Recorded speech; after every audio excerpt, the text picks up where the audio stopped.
All right, so I got some pretty important updates here for you guys on the ongoing Russian invasion of Ukraine, specifically centered on some potentially dangerous actions that the Biden administration has been taking in recent weeks. So here from Julia Conley of Common Dreams, she says, Putin threatens to further escalation if the West arms Ukraine with long-range missiles. So let's get into some of the details here. They say Russian President Vladimir Putin on Sunday threatened to further escalate the war in Ukraine in light of Western countries' continued military assistance to the former Soviet state, warning the U.S. and other countries against providing long-range rocket systems capable of hitting targets in Russia.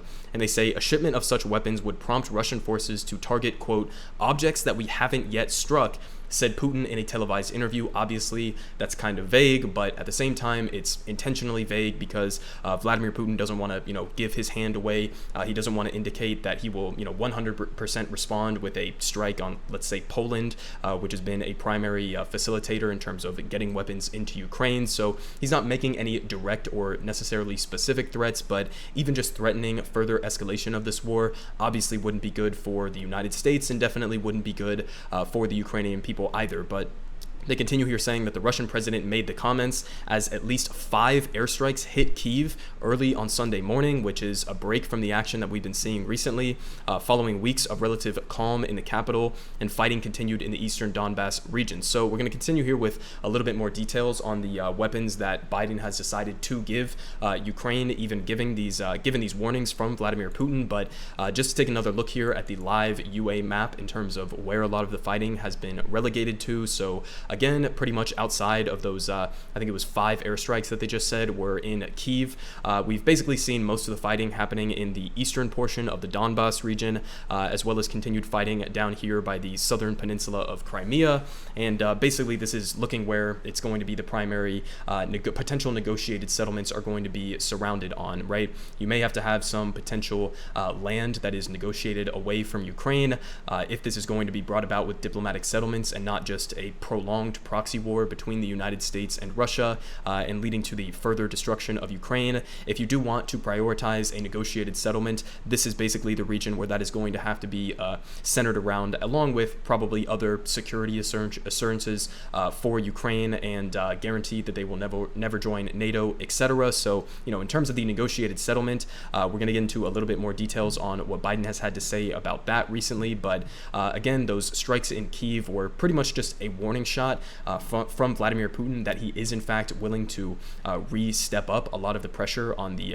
capital of Ukraine, which also has another added layer of danger because we have been seeing so many top U.S. officials, Nancy Pelosi, Boris Johnson as well from the UK, but top U.S. politicians and officials and other Western officials as well making trips directly into Kyiv. So adds another layer of danger in terms of potentially them accidentally striking U.S. officials, which would almost guarantee that we get further dragged into a head-to-head conflict with Russia. But they continue here with a little bit more details, saying last week the U.S. announced that it had approved a $700 million security assistance package for Ukraine, including 4 high-mobility artillery rocket systems capable of striking Russian targets that are 50 miles away. So again, Putin is coming out, he's sending his warning shots, and he's saying, don't give them these weapons that could potentially hit Russia directly. And it seems like we're just pushing full speed ahead, ignoring that request with absolutely no input from the American people on this. But they continue saying, Putin on Sunday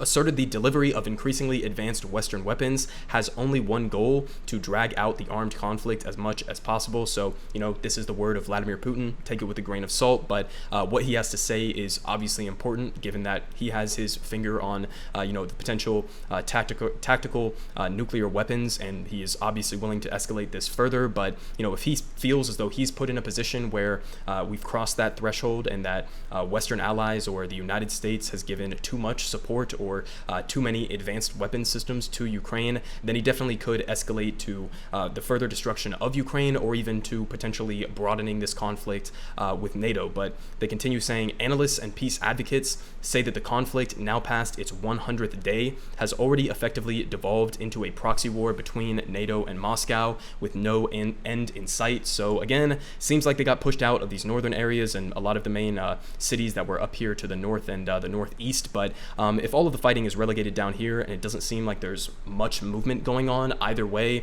I think in the last couple of weeks, Russia has been making some advancements, but pretty much we're in a position where this is at a near stalemate. And so again, obviously the priority here should be on negotiating a diplomatic settlement, not on just continuing to flood this country with record amounts of weapons. We've never seen the United States even, which is, constantly giving out billions of dollars in weapons to countries all over the world, but we have never seen this amount of weapons be flooded into a country so quickly. And on top of that, you also have to keep in the back of your mind the admitting of top U.S. State Department officials that they don't even know where a lot of the weapons that we're giving Ukraine are going. They don't know if they're potentially going to end up on the black market, if they will end up in the hands of other, terrorist groups or countries that we didn't intend them to go to. So, we're flooding this country with record amounts of weapons. We don't even necessarily know where they're going. And on top of that, it seems like we're escalating this to a point where Vladimir Putin might feel as though, in his own deranged perception of the world, that he has to further escalate this conflict, which again is not going to be good for anybody. But they continue now saying the Biden administration said last week that it had provided high mobility artillery rocket systems to Ukraine after getting assurances that the country would not use the weapons to attack inside Russia. But Medea Benjamin, the co-founder of Code Pink, said the shipment represented the slippery slope leading to a direct U.S. confrontation with Russia. And again, I think that she's right in that take, that this is sort of a slippery slope that we have been going down without really any checks and balances in terms of holding back the amount of weapons that we have been flooding into Ukraine. But on top of that, we're getting these assurances that they're not going to use these weapons against Russia. But, how much can we trust Ukraine to actually follow through on that assurance? You have to take into account that they're in active combat with Russia. They are the country that is getting invaded. And so obviously they have somewhat of an incentive in order to go balls to the wall and do whatever they can in order to try to attack Russia and put them on the back foot. So, they can come out and say they're giving us these assurances, but how valid and secure are those assurances really going to be? And just to circle back just a little bit to this idea that this is now a proxy war between the US and NATO, this is not just some random leftist conspiracy theory or anything. This is literally what we are hearing from top US officials, specifically Democratic and Republican war hawks, who have basically just been coming out and saying the quiet part out loud. So here from Democracy Now! As a reminder, quote, "We're fundamentally at war," said Representative Seth Moulton, that the US is in a proxy war with Russia. So he outright said, we are in a proxy war with Russia. We heard the take from Hillary Clinton at the beginning of this campaign, saying that, this is an opportunity for us to weaken our perceived adversary. You got motherfuckers like Lindsey Graham going out there as he did and calling for basically the assassination of Vladimir Putin. So in every different way, this is very clearly from the perspective of top U.S. politicians who are involved in pushing more weapons into Ukraine. They are viewing this as a proxy war. So that's not just some fringe conservative or fringe leftist conspiracy or anything like that. That is what they themselves are saying. So you have to understand that dynamic in order to get a full and clear picture of exactly what the priorities are right now. But they continue here with a little bit more details on potential diplomacy that has been in the talks recently, saying that CNN reported on Saturday that the US and other Western allies have met regularly in recent weeks to discuss ending the war through a negotiated settlement. This is what they should have been doing the entire time and putting the maximum amount of effort into this instead of the weapons that we've been flooding in. But they say with officials discussing one proposal for Ukraine to commit to staying out of NATO. It seems like they kind of already did that weeks ago, that we knew that they were never really going to join NATO. There were, even when the Russian invasion happened and Putin used the entrance of Ukraine into NATO as a justification to invade them, it really wasn't even on the table, because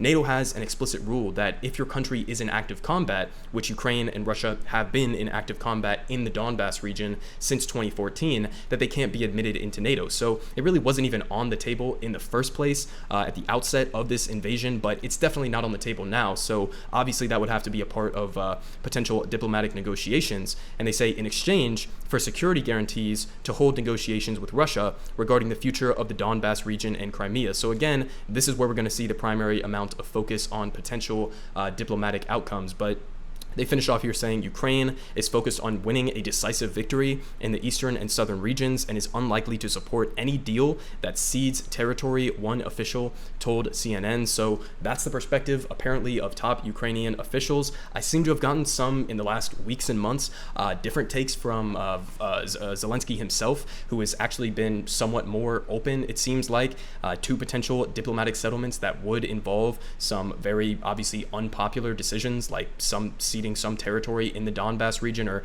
down to the south as well. So, you have that take from a top Ukrainian official, while at the same time, we're also getting a little bit of a switch here from Joe Biden in terms of some of the rhetoric that he has been using. Here from the New York Post, they say Biden says Ukraine might have to give Russia land in a negotiated settlement. And it seems like at this point, obviously, I didn't support the Russian invasion ever throughout the entirety of it, but you don't have to support it. You don't have to endorse what Vladimir Putin is doing to understand that it could be a potential better solution to end this war as quickly as possible, save as many lives as you possibly can, even if it means potentially doing something that nobody is going to be fully happy with, right? Ukraine's not going to be fully happy with ceding any territory. Russia's not going to be fully happy that they completely embarrassed themselves when they attempted to completely take over the entire country and got pushed back by Ukrainian forces. Nobody is at the end of the day really going to be 100% happy with a diplomatic settlement, but that is very obviously a superior decision than allowing this war to continue indefinitely, losing more lives, civilian and even members of the military, losing more lives, shedding more blood, and basically ending up at the end of the day in the exact same position that we are right now. So, that should be where the priority should be, but it seems like the priority has been mostly focused on what types of weapons can we do, can we flood into the country, what kind of weapon systems can we give them in order to maybe prolong this war, or to maybe put Ukraine in a better negotiating position. But there hasn't really been that much focus on the diplomatic side of this, at least not until very recently. But just to put a little bit more of that in perspective in terms of how close we really are coming to the line of getting the United States much more directly involved, if not already being directly involved in this conflict. So here from CNN on June 2nd, they say the U.S. confirms military hackers have conducted cyber operations in support of Ukraine. So the headline here is a little bit misleading and, obviously intentionally vague. But when you get into some of the details here, this is really just alarming at this point. They say Cyber Command, the U.S. military's hacking unit, has conducted offensive cyber operations in support of Ukraine as it defends itself against Russia's invasion, the head of the command has confirmed. And they say the disclosure underscores how important projecting power in cyberspace in support of Ukraine's defenses and to potentially deter Russia from conducting cyber attacks against U.S. infrastructure. How do you think that doing offensive operations against Russia during this conflict is going to lessen the likelihood of them doing cyber attacks against the United States? That is completely fucking deranged. But they say it has been to the Biden administration as it continues to avoid directly engaging Russia in a shooting war. So again, doing cyber attacks, you can say that that's not the same thing as a shooting war, but it could definitely be the case that you do some cyber attack on Russia and they consider that an act of war, especially during an extremely tense moment like this. But they finish off here with a quote saying, "We conducted a series of operations across the full spectrum, offensive, defensive, and information operations," which also ties into this recent story that we saw with the United States apparently providing the intelligence in order for Ukraine to take out top Russian generals, which in and of itself is a massive escalation on top of the cyber attacks. But they say a spokesperson for the command did not dispute the accuracy of the article, but declined to elaborate on what the command's operations in Ukraine have entailed. So listen, when you take this all in its entirety, we're flooding Ukraine with record amounts of weapons that the United States has never done, in the entire history since World War II. This is record amounts of weapons that we are flooding into Ukraine. You have the added layer on top of that top U.S. State Department officials are coming out and saying they don't even necessarily know where a lot of these weapons are going to end up. On top of that, you have, Ukrainian top officials saying that they don't want to cede any territory, while obviously any negotiated settlement is going to have to end up with them ceding territory. Even if you don't like that, that is the reality. Then you have, on top of that, the United States not only providing them with much more advanced weapon systems that have the capabilities of striking within Russia, which could lead to Russia interpreting that as a direct act of war from NATO, but on top of that, you also have the U.S. apparently conducting offensive cyber operations against Russia in support of Ukraine. So not defensively helping them with their cyber infrastructure, but doing offensive attacks against Russia, which could very easily be seen as an act of war. The United States probably would see that as an act of war against the United States if Russia was to do some sort of a broad-scale attack on our infrastructure right now. But on top of that, you also have the United States apparently giving intel in order to kill top Russian officials. So, at the end of the day, this is just escalating us further and further towards a potential direct conflict between NATO and Russia, or between the United States and Russia. So, if top U.S. politicians are admitting that this is a proxy war, then we have to reevaluate exactly what the priority priorities are here. Because again,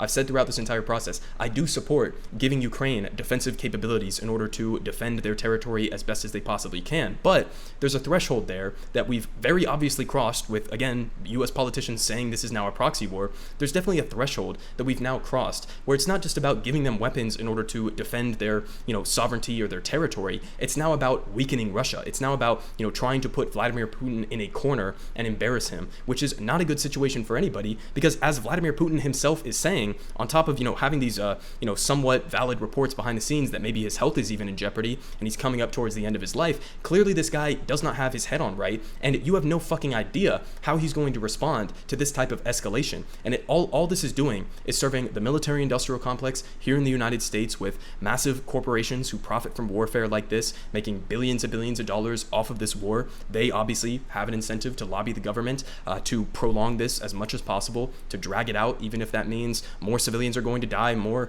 army members are going to die. So all of the incentives right now are seeming like they're in the wrong place, and there's not enough focus on the diplomacy aspect of this. There's not enough focus on trying to bring together top Russian and Ukrainian officials to negotiate some sort of settlement, which again, nobody at the end of the day is going to be fully 100% happy with, but it's definitely the better option when compared to further escalation and destruction within Ukraine.